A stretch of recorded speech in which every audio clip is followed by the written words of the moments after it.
of the Penal Code, I am satisfied that the circumstances presented in this case, taken cumulatively, form a chain so complete that there is no escape from the conclusion that the accused persons, jointly with others not before the court, committed the offense charged. The evidence on record irresistibly points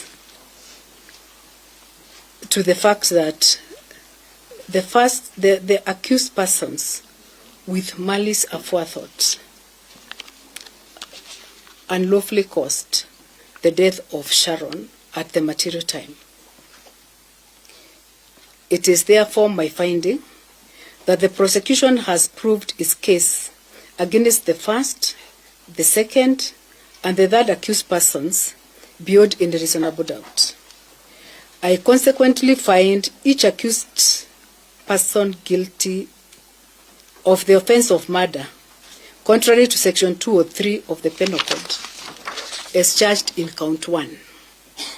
Each accused is accordingly convicted under Section 322 of the Criminal Procedure Code.